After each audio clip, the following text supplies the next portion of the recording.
કોઈ પ્રત્યય લાગે એને સફિક્સ કહેવાય અને પ્રિફિક્સ કોઈ શબ્દની આગળ કોઈ પ્રત્યય લાગે એને પ્રિફિક્સ કહેવામાં આવે છે ઇંગ્લિશમાં. તો રિયલ શબ્દ છે એની આગળ જો કોઈ પ્રત્યય લાગે, આમ તો રિયલ નું વિરોધી ફેક્ટ થાય એટલે આગળ આપણે અનરિયલ એવું ન કરી શકીએ, પરંતુ લાઈક હોય તો લાઈક ની આગળ આપણે ડિસલાઈક એટલે વિરોધી થઈ ગયું, પસંદ ન આવ્યું તો ડીસ જે છે ઈ પૂર્વ પ્રત્યય થયો અને પર પ્રત્યય થયો, આ પાછળ જે પ્રત્યય ઉમેરવામાં આવે એટલે આ સફિક્સ જે છે એ પ્રત્યય પાછળ લાગે છે અને પ્રિફિક્સમાં એ પૂર્વ પ્રત્યય અને આને પર પ્રત્યય કહેવામાં આવે છે. એવા શીખવશું. I really enjoyed it. મેં ખરેખર આનંદ માણ્યો, મને ખરેખર મજા આવી. It's a nice movie. Movie ની વાત છે. મૂવી નાઇસ મૂવી, આ સારું મૂવી છે. Are there any good actors? આપણે જાણીએ છીએ કોઈ સારા એક્ટર્સ હોય તો એના ફિલ્મ જોવાની મજા આવે. તો અન્ય સારા એક્ટર્સ ન હોય અથવા તો બોરિંગ ફિલ્મ હોય ને એવા કોઈ કેરેક્ટર હોય તો આપણે ફિલ્મ જોતા નથી, મજા નથી આવતી, અથવા તો જોતા હોય ને છોડી દઈએ નથી. Are there any good actors? શું એમાં સારા એક્ટર્સ છે? જો પ્રશ્નાર્થ આવ્યું છે ઓપ્શનમાં, બરાબર ધ્યાન રાખજો. હવે શબ્દ આવે છે ઈગર. ઈગર નો અર્થ થાય આતુર. શું થાય? આતુર. આ પહેલા મેં તમને કીધું હતું ઈગર નો અર્થ થાય આતુર. આપણે પ્રવાસમાં જવું હોય તો આગલા દિવસે આપણે કેટલા આતુર હોય, અથવા તો સ્કૂલ શરૂ થવાની હોય તો આગલા દિવસે આપણે કેટલા આતુર હોય. I am eager to see it. See એટલે હું, એટલે આ મૂવી ની વાત છે. હું આ મૂવી જોવા માટે ખૂબ આતુર છું, eager છું. I am going to see a movie. હું મૂવી જોવા જઈ રહ્યો છું અથવા તો જઈ રહી છું. આવું એટલે બોલો, કારણ કે આ જે ડાયલોગ છે, આ જે સવાલ છે એ અનિકેત અને આશા વચ્ચે છે. તો આમાંથી કોણ એનો ઉપયોગ કરશે તો આપણને ખબર નથી. ચલો, ઘણા મૂવી હોય એ સાચી સ્ટોરી ઉપર આધારિત હોય છે, કોઈ ખેલાડી ઉપર હોય છે, કોઈ ઘટના બની ગઈ હોય છે. ભાગ મિલ્ખા ભાગ મિલ્ખા સિંહ ઉપર બનેલું. એમ અહીંયા જે ડાયલોગની વાત કરવામાં આવે છે, જેને એક સ્ત્રી હોવા છતાં એક સ્ત્રી તરીકે સૌથી ઝાઝા એવોર્ડ મેળવેલા છે એ ભારતીય મેરી કોમ. વિમેનમાં મેરી કોમે સૌથી ઝાઝા એવોર્ડ અને શિલ્ડ મેળવેલા છે, પ્રાઇઝ મેળવેલો છે. તો એની વાત છે, એની ઉપર ફિલ્મ બની ગયું છે જેમાં લીડ કેરેક્ટર પ્રિયંકા ચોપરાએ કરેલું છે મેરી કોમનું. આ સત્ય ઘટના ઉપર આધારિત છે ને ફિલ્મની વાત છે. ચલો ડાયલોગ જોઈએ. Aniket says, where are you going? અહીંયા આપણે સ્ત્રીલિંગ વાપરશું. તું ક્યાં જઈ રહી છે? ઓ આશા છે, ઓ હવે ક્યાં જઈ રહી છે એટલે શું છે? I really enjoyed it આવશે, it's a nice movie આવશે, are there any good actors એ પણ નહીં આવે. I am eager to see it. તું ક્યાં જઈ રહી છે તો હું જોવા આતુર છું, એવો જવાબ આવશે નહીં. I am going to see a movie. અને એ પહેલા મેં કીધું તું કે બંધ બેસતું ઓપ્શન હોય ત્યાં શક્યતા જાજી છે કે આપણો એ જવાબ બની શકે. Where are you going? Oh, I am going to see a movie. બરાબર છે. I am going to see a movie. હું મૂવી જોવા જઈ રહી છું. Aniket says, which movie? WH માં તમે ધોરણ 6 માં કદાચ ભણીને આવ્યા હશો કે which WH માં આવે છે કયો, કઈ, કયું. in which standard are you studying? તમે કયા સ્ટાન્ડર્ડમાં ભણી રહ્યા છો? તો which કયો, કઈ, કયું એવો અર્થ થાય. કયું મૂવી એટલે આને કીધું કે મૂવી જોવા જઈ રહી છું. કયું મૂવી? આશા સેઝ મેરી કોમ. આશા કીધું કે હું મેરી કોમ મૂવી જોવા જઈ રહી છું. ઓ હવે આપણે આનો જવાબ I really enjoyed it. It's a nice movie. Are there any good actors? I am eager to see it. એટલે આ ઓપ્શન આપણે નીકળી ગયું છે. મેરી કોમ ઓ ઇટ્સ અ નાઇસ મૂવી એ જવાબ બનશે કારણ કે આને કીધું have you seen it's a nice movie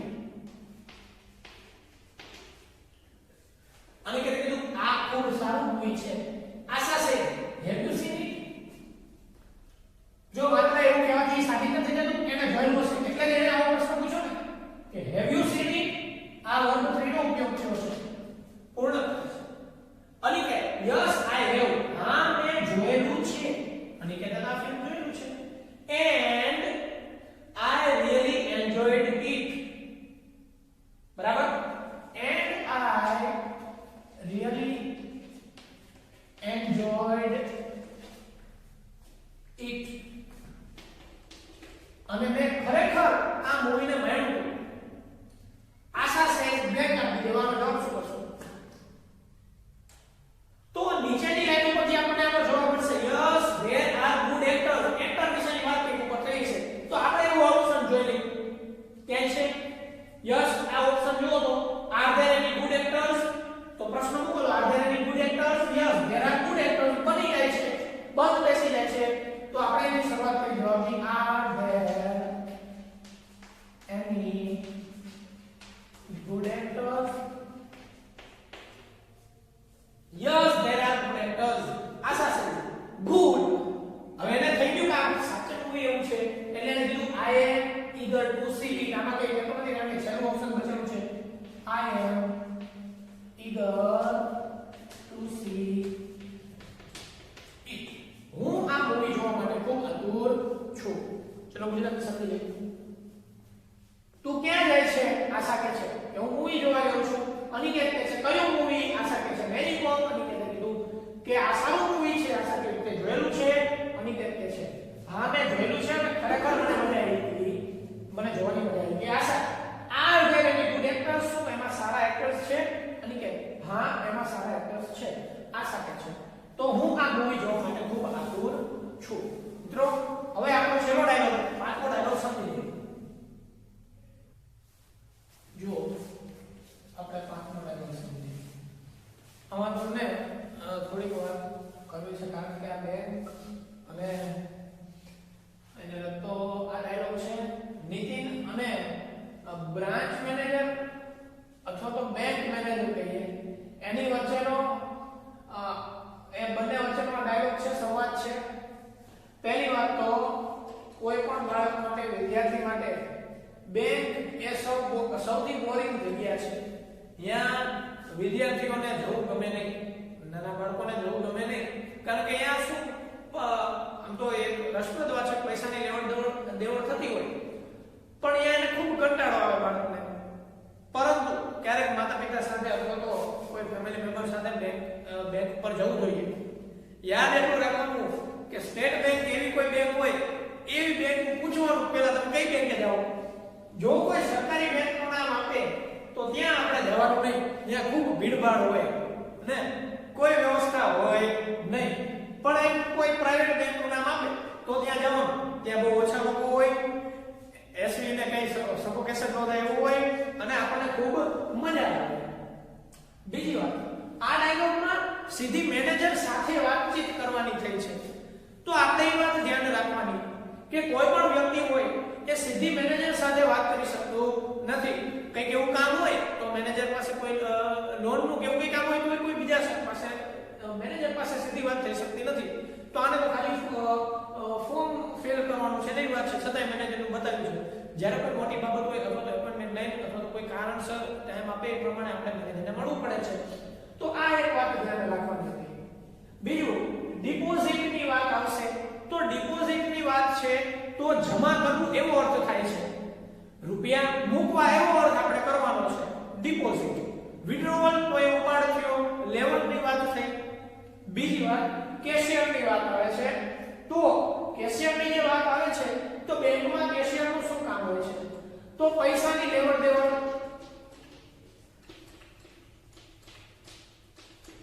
check ના લખો એનું મુખ્ય કામ કેશિયરનું શું હોય છે જો તો કેશ એમાંથી જે રહેલું છે ને તો રૂપિયાની લેવડ દેવડ કરવી કામ કેશિયરનું હોય છે. કદાચ તમે બેંકે ગયા હોય તો તમે જોયું હોય કે એક વ્યક્તિ હોય એની આજુબાજુ ગ્રીલ રાખેલી હોય અથવા તો કોઈ લોખંડનું અથવા તો કોઈ આડાશ આપેલી હોય, કારણ કે રૂપિયાની ઉઠાંતરી ના થઈ જાય, કોઈ ગેરકાર્ય ન થાય એની માટે, સેફટી માટે. તો એ કેશિયર નું કામ પૈસાની લેવડ દેવડ. ચલો હવે બીજા કોઈ શબ્દમાં તમને તકલીફ પડશે નહીં. એકાઉન્ટ ખાતું થાય, બરાબર? એકાઉન્ટ એટલે ખાતું. ખાતાના જુદા જુદા પ્રકાર હોય છે એ તમે આગળ ભણશો. વાત છે પાસબુકની. ઓપ્શન જોઈએ. પાસબુકમાં તમામ રેકોર્ડ હોય છે, તારીખ વાઇઝ, રૂપિયાની રકમ, આંકડા સહિત, કયા સમયે આ રૂપિયાની લેવડ દેવડ થઈ, લીધા રૂપિયા, જમા કરાયા રૂપિયા. પાસબુકમાં તમામ રેકોર્ડ હોય છે જે ખાતાધારક હોય છે, જે પોતાની એકાઉન્ટ છે ને એની એક પાસબુક હોય છે. તો એ પાસબુક પેસ્ટ યોર ફોટોગ્રાફ. આપણે કમ્પ્યુટરમાં કોપી પેસ્ટ, મોબાઈલમાં કોઈ ફાઇલ કોપી પેસ્ટ કરી છે. પેસ્ટનો એક અર્થ થાય લગાવવું. પેસ્ટનો અર્થ શું છે? લગાવવું. What can I do for you? હું તમારી માટે શું કરી શકું? હું તમારી કઈ રીતના મદદ કરી શકું? આ ઓપ્શન એ રીતના પણ બનશે. Option 4 field up. અહીંયા જુઓ ફીલ્ડ અપ આપ્યું છે. ફીલ્ડ એટલે ભરવું. હવે તો બહુ એવો ઉપયોગ નથી થતો. રીફિલ, છતાંય આપણે આખી બદલી નાખી છે, છતાંય કહે છે રીફિલ. આમ તો ફરીથી ભરવું એવો અર્થ થાય, છતાંય રીફિલ કહે છે. ફિલ એટલે ભરવું. ફિલ અપ ભર્યું. How much money. જો યાદ રાખો, તમે ભલે ધોરણ 6 માં હાઉ મેની અને મચ નો ઉપયોગ શીખી રહ્યા, છતાં એક વાત કહું, જ્યારે રૂપિયાની વાત આવે ત્યારે મચ નો ઉપયોગ કરવાનો. દુકાને જાઓ તો આપણે કેવું હોય તો હાઉ મેની રૂપીઝ એવું ન કહી શકીએ, હાઉ મચ, બરાબર? How much rupees. ચલણની વાત આવે ત્યારે કદાચ તમે એનો ઉપયોગ કરી શકો. હાઉ મેની, હાઉ મચ માંથી મનીની વાત આવે ત્યારે તમારે મચનો જ ઉપયોગ કરવાનો છે. How much money. નીતિન અને મેનેજર વચ્ચે આ ડાયલોગ છે. Nitin says, may I come in sir? Generally આપણે વર્ગખંડમાં આ શબ્દનો ઉપયોગ કરતા હોય ત્યારે આપણે બહારથી અંદર આવીને સબ્જેક્ટ કોઈ આવી ગયા હોય તો રજા લેવા માટે રજા લઈને અંદર આવીએ છીએ. એટલે કીધું કે મે કમ ઇન સર? હું અંદર આવી શકું છું? મેનેજર સેઝ, યસ યુ મે. હા તમે એમ કરી શકો, હા હું આવી શકું. નીચે જુઓ. I want to open an account. જો આનો જવાબ આના ઉપરથી બને છે. નીતિને કીધું I want to open an account અને કીધું yes you may. તો અહીંયા શું જવાબ બનશે? A passbook? નહીં. Paste your photograph? નહીં. What can I do for you? Yes.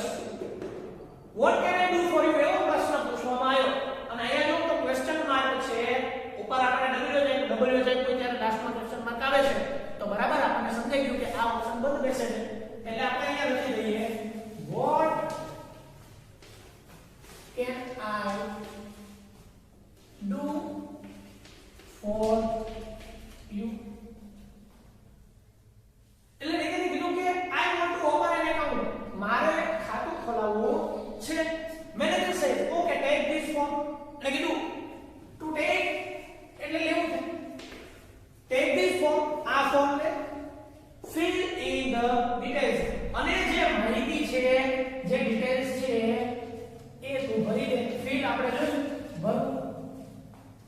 તો આ ફોર્મ લે અને ભરી દે. Nitin says sir I have the form. હવે જોઈએ અહીંયા એવું કીધું તું ફોર્મ ભરી દે, તો આપણે એક રીતના વિચારી કે ફોર્મ ભર્યું હશે. પાસબુક જવાબ નહીં આવે, પેસ્ટ યોર ફોટોગ્રાફ નહીં આવે, ફોર્મની વાત ચાલે છે. તો ભરવું ફિલ્ડ અપ જો બંધ બેસે છે. સર આઈ હેવ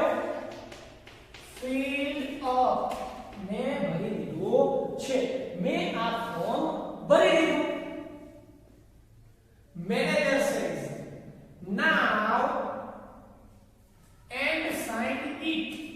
સાઇન ની વાત આવી.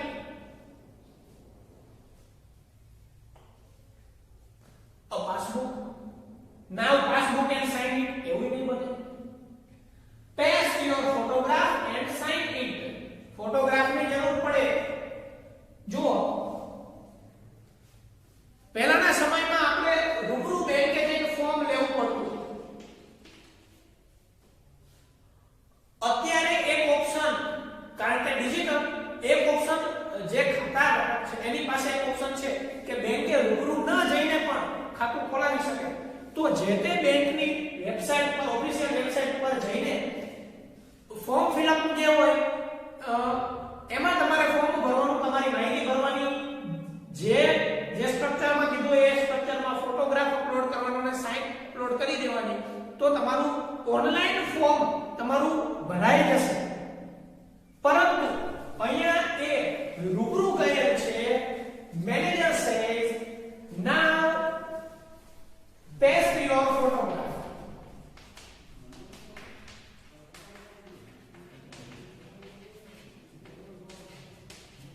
એને કીધું કે paste your photograph, ફોટોગ્રાફ કરી દે અને સાઇન કરી દે. નીતિન છે here it is, આ રહ્યું. એટલે એનો મતલબ એમ કે જે ફોર્મ હતું એમાં ફોટોગ્રાફ પણ લગાવી દીધો અને સાઇન પણ કરી દીધી. મેનેજર છે blank, do you want me to deposit? Deposit ની વાત કરી હતી. આપણે કીધું હતું ડિપોઝિટ જમા કરાવવું એ રીતના. તો do you want me to deposit? તો પ્રશ્ન દર્શાવે એવો કોઈ શબ્દ આવ્યો.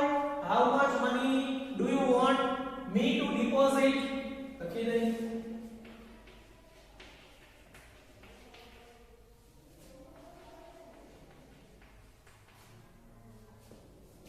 Nitin says rupees 1000. આ રીતના વિચારે તો આના ઉપરથી આપણે જવાબ મળતો તો કે રૂપિયાની કોઈ વાત ઉપર થઈ હશે. Manager says how much money do you want me to deposit? Nitin says 1000. Manager says okay, now give your form and money. તારું ફોર્મ અને રૂપિયા આપી દે. કોને? to the cashier ને આપી દે. he will give you, છેલ્લું ઓપ્શન બચેલું છે, કયું બચ્યું? a passbook. he will give you a passbook. જો આ આર્ટિકલ નો વેબસાઇટ કરી દીધો છે તો નથી. નીચે છે થેન્ક યુ સર. હવે જો મેં ઉદ્દેશ્ય હતો ફોર્મ ભરવાનું, બરાબર, ખાતું ખોલાવવાનું, એકાઉન્ટ ખોલાવવાનું. પાસબુક, અહીંયા પાસબુક આપી દેશે એવું કીધું. પરંતુ હાલમાં એવું બનતું નથી. તમને પાસબુક અઠવાડિયું, 15 દિવસ એવું લાગે છે, થોડોક સમય પછી તમને પાસબુક મળે છે. અહીંયા નીતિનને તરત પાસબુક મળી જાય. સારામાં સારી વાત. ચલો આપણે આ ડાયલોગને ગુજરાતી કરી દઈએ. નીતિન, હું આવી શકું sir? May I come in sir? Manager sir yes you may. What can I do for you? હા, તું આવી શકે. તારી માટે હું શું કરી શકું? Nitin sir I want to open an account. હું ખાતું ખોલાવવા માંગુ છું. Manager okay. Manager say okay, take this form, fill in the details. આ ફોર્મ લે અને ડિટેલ્સ ભરી દે. Nitin say sir I have filled up the form. Sir મેં આ ફોર્મ ભરી દીધું છે. Manager says now paste your photograph and sign it. હવે ફોટોગ્રાફ લગાવ અને સાઇન કરી દે. નીતિન છે here it is, આ રહ્યું. એટલે એ કામ કરી દીધું. મેનેજર છે how much money do you want me to deposit? તું કેટલા રૂપિયા ભરવા માંગેસ, જમા કરાવવા માંગેસ? નીતિન says 1000. મેનેજર છે okay, now give your money, now give your form and money to the cashier. આ ફોર્મ અને રૂપિયા કેશિયર ને આપી દે. he will give you a passbook. એ તમને પાસબુક આપશે. Nitin says thank you sir.